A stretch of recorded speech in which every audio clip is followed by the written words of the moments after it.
जय हिंद दोस्तों, स्वागत है आप सबका मिशन एसएससी जीडी 2021 में। तो आज है प्रैक्टिस सेट नंबर 12। इससे पहले 11 प्रैक्टिस सेट चैनल पे अपलोड हो चुके हैं। डेली शाम को 7 बजे ये वीडियो आपको दिया जाता है।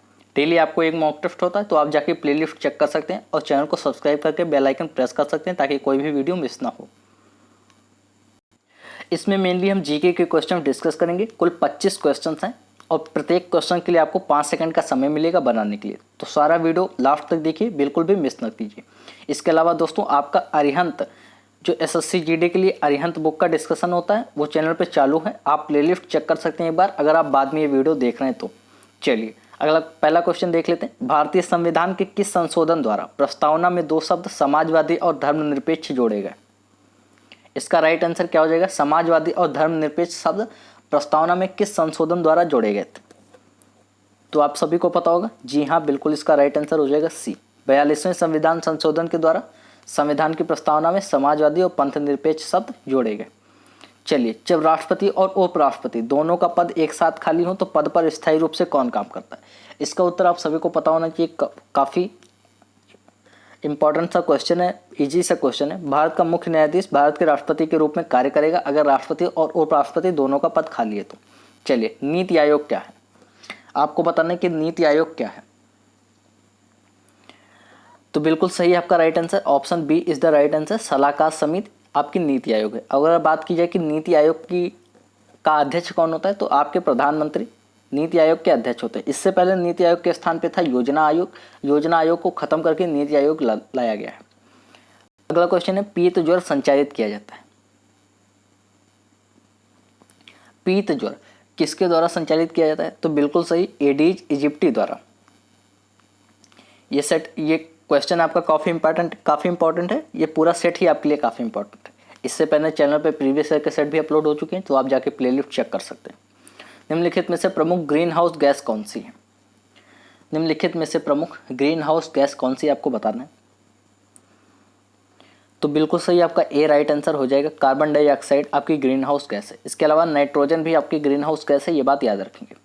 वायुमंडल में सबसे नीचे वाली परत कौन सी है? वायुमंडल में सबसे नीचे वाली परत कौन सी है? जल्दी से आपको जवाब देना।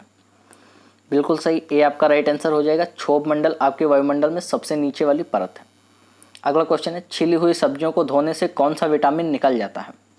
छिली हुई सब्जियों को धोने से कौन सा विटामिन निकल जाता है? तो बिल्कुल सही आपका आंसर हो जाएगा ऑप्शन बी, विटामिन सी। तो आज से छिली हुई सब्जियों को धोइएगा नहीं। छिली हुई सब्जियों को धोने से क्या निकल जाता है? Vitamin C. उसको पहले ही धुला कीजिए। चलिए, एक नई जानकारी मिली आज मुझे भी। पाश्चुरीकरण एक प्रक्रिया है जिसमें दूध को गर्म किया जाता है। पाश्चुरीकरण एक प्रक्रिया है जिसमें दूध को गर्म किया जाता है। कितनी देर तक गर्म किया जाता है? तो दूध को पाश्चुरीकरण में 72 डिग्री सेल्सियस पर 15 सेकंड तक गर्म किया जाता है। 72 डिग्री सेल्सियस पर 15 सेकंड तक गर्म किया जाता है। चलिए अगला क्वेश्चन देख लेते हैं। सारे क्वेश्चन आपको लास्ट तक अटेम्प्ट करने और वीडियो को अगर पसंद आए तो लाइक कर देना। चलिए, अर्थव्यवस्था की आर्थिक गतिविधियों को निम्नलिखित में से किस क्षेत्र में बांटा गया है? अर्थव्यवस्था की आर्थिक गतिविधियों को निम्नलिखित में से किस क्षेत्र में बांटा गया? तो आप सभी को पता होगा कि अर्थव्यवस्था की जो आर्थिक गतिविधियां हैं वो प्राथमिक क्षेत्र, द्वितीय क्षेत्र, तृतीय क्षेत्र ऐसे गतिविधियों में बटी हुई हैं। तो ऑप्शन डी आपका राइट आंसर हो जाएगा। आई होप कि इसका उत्तर आप सभी को पता रहा होगा। चलिए, भारत में राष्ट्रीय आय की गणना निम्न में से किस संस्था के द्वारा की जाती है? राष्ट्रीय आय की गणना किस संस्था के द्वारा की जाती है? तो बिल्कुल सही, ए आपका राइट आंसर हो जाएगा। केंद्रीय सांख्यिकी संगठन के द्वारा राष्ट्रीय आय की गणना की जाती है। रोज डेली ये सेट देखा कीजिए ताकि आपको पता चल सके कि आपकी तैयारी कितनी मजबूत है। देखिए दोस्तों, मॉक टेस्ट तभी केवल नहीं लगाया जाता है जब हमारी तैयारी पूरी हो गई हो, बल्कि बीच बीच में ये जानते रहना चाहिए कि हमारी कितनी तैयारी हुई है, तैयारी कितनी मजबूत है। इसलिए भी मॉक टेस्ट लगा लेना चाहिए। और जीके तक कोई हो ही नहीं सकता, यानी कि जीके आप कुल खत्म भी कर लें तभी आपकी तैयारी कहीं ना कहीं कम रह जाएगी। तो अगर आप मॉक टेस्ट लगाते रहते हैं पहले से ही तो आपकी तैयारी काफ़ी मजबूत हो जाएगी।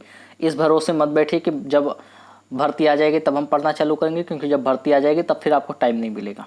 चलिए, जो इंपॉर्टेंट चीज़ें होती हैं मैं आपको वीडियो के बीच में ही बताता रहता हूँ, इसलिए ध्यान से सुन लिया कीजिए। सीसा का सबसे महत्वपूर्ण अयस्क कौन सा है? जवाब देना है आपको कि सीसा का सबसे महत्वपूर्ण अयस्क यहाँ पे कौन सा है। तो बिल्कुल सही आपका ए राइट आंसर है, गैलीना। गैलीना आपका सीसा का सबसे महत्वपूर्ण अयस्क है। बाकी आपका मैग्नेटाइट, सिडेराइट ये सब आयरन का महत्वपूर्ण अयस्क है। निम्न में से कौन सा भारत में रबी की फसल नहीं है? रबी की फसल नहीं है। इस तरह के क्वेश्चन करने के लिए एक बहुत ही बेसिक सी ट्रिक काम आती है। यहाँ पे आपको ये देखना है कि कौन सी 3 फसलें एक साथ एक समय में बोई जाती हैं। तो आपका आलू मटर जौ बोई जाती है, मक्का आलू मटर जौ में से किसी के साथ में नहीं बोई जाती। तो 37 का राइट आंसर क्या हो जाएगा आपका? डी। चलिए अगला क्वेश्चन है, हाइड्रोपोनिक्स किसे कहते हैं? हाइड्रोपोनिक्स किसे कहते हैं? हाइड्रोपोनिक्स, ये बात आज याद कर लीजिएगा, इसको चाहे आप किसी पेपर कॉपी पे नोट कर लीजिए कि बिना मृदा के पौधों की कृषि को क्या कहते हैं? हाइड्रोपोनिक्स कहते हैं, बिना मृदा के पौधों की कृषि को। ठीक है। अगला क्वेश्चन है, पृथ्वी से टकराने वाला पराबैंगनी विकिरण किसके अवक्षय के कारण होता है? इसका उत्तर आप सभी को पता होगा, ओजोन के कारण होता है। इसमें मैं आपको समय बिल्कुल नहीं दूंगा, इसका आंसर आपको पता होना चाहिए। चलिए अगला क्वेश्चन है, ध्वनि नहीं गुजर सकती है। ध्वनि कहाँ से नहीं गुजर सकती है? तो बिल्कुल सही, इसका उत्तर भी आपको पता होगा। ये क्वेश्चन भी काफ़ी ईजी है, ऑप्शन डी निर्वात से। अगर ये दोनों ऊपर के क्वेश्चन भी आपने गलत किए हैं तो आपकी तैयारी बहुत ही धीमी चल रही है, ये बात मान लीजिए दोस्त, और तैयारी को मजबूत कीजिए।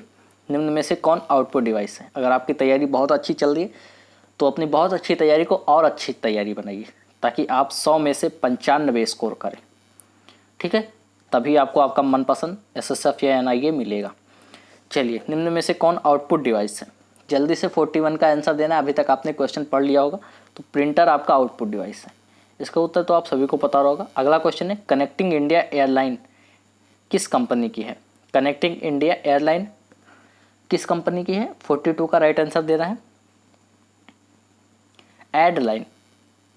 एडलाइन लिखा हुआ है दोस्तों। कनेक्टिंग इंडिया एडलाइन किस कंपनी की है? तो ये BSNL की है। याद रखेंगे, कनेक्टिंग इंडिया किसकी एडलाइन है? तो BSNL की एडलाइन है। चलिए आगे के क्वेश्चन देख लेते हैं। बस कुछ ही क्वेश्चन और बचे हैं। राष्ट्रमंडल खेल 2018 का आयोजन किस शहर में किया गया? राष्ट्रमंडल खेल यानी कि कॉमनवेल्थ गेम्स 2018 का आयोजन कहाँ पे किया गया था? तो ये किया गया था आपके गोल्ड कोस्ट में। Option A is the right answer. चलिए अगला क्वेश्चन है कि डायनामाइट में मुख्यतया होता है। 44 का राइट आंसर क्या हो जाएगा? डायनामाइट में मुख्यतया क्या होता है? तो ऑप्शन बी आपका राइट आंसर हो जाएगा, ट्राई नाइट्रिक ग्लिसरीन। डायनामाइट में क्या होता है? Tri nitric glycerin. ठीक है, याद रखेंगे। और अगर बात किया जाए कि डायनामाइट के आविष्कारक कौन थे, तो आपके अल्फ्रेड नोबेल। कौन थे? Alfred Nobel. इन्हीं के नाम पे जो नोबेल पुरस्कार दिया जाता है, तो अल्फ्रेड नोबेल डायनामाइट के आविष्कारक थे। अगला क्वेश्चन है, कौन सी मिट्टी कपास की खेती के लिए सबसे उपयुक्त है? ये क्वेश्चन कई बार प्रीवियस ईयर के सेट में मैं आपको करा चुका हूँ, और अगर आपने नहीं देखा तो आप सबसे बड़ी गलती कर रहे हो मेरे भाई। SSC GD के लिए और किसी भी एग्जाम के लिए प्रीवियस ईयर के सेट सबसे ज़्यादा इंपॉर्टेंट रहते हैं। तो इसका राइट आंसर हो जाएगा काली मिट्टी। प्रीवियस ईयर सेट सबसे पहले देखना चाहिए, तैयारी शुरू करने से भी पहले, क्योंकि इससे पता चलता है कि किस तरह के क्वेश्चन पूछे जा रहे हैं। तो जाके देखो फिर से। डिगबोई असम किस उद्योग के लिए जाना जाता है? डिगबोई असम में जो कि है वो किस उद्योग के लिए जाना जाता है? तो 46 का राइट आंसर हो जाएगा कच्चे तेल के लिए। कच्चे तेल के लिए आपका डिगबोई सबसे ज़्यादा फेमस है। अगला क्वेश्चन है, गांधी जी ने सविनय अवज्ञा आंदोलन कब प्रारंभ किया था? सविनय अवज्ञा आंदोलन गांधी जी ने कब प्रारंभ किया था? 47 का राइट आंसर क्या हो जाएगा? तो 47 का राइट आंसर हो जाएगा वर्ष 1930 में। 1930 में आपका गांधी जी ने सविनय अवज्ञा आंदोलन प्रारंभ किया था। किसे देशबंधु के नाम से जाना जाता है? ये क्वेश्चन भी कई बार प्रीवियस ईयर के सेट में करा चुका हूँ आपको। देशबंधु के नाम से किसे जाना जाता है? तो 42 का राइट आंसर बिल्कुल सही, सी हो जाएगा, चित्तरंजन दास को। चित्तरंजन दास को क्या कहा जाता है आपका? देशबंधु। अगला क्वेश्चन है, डुरंडू रेखा।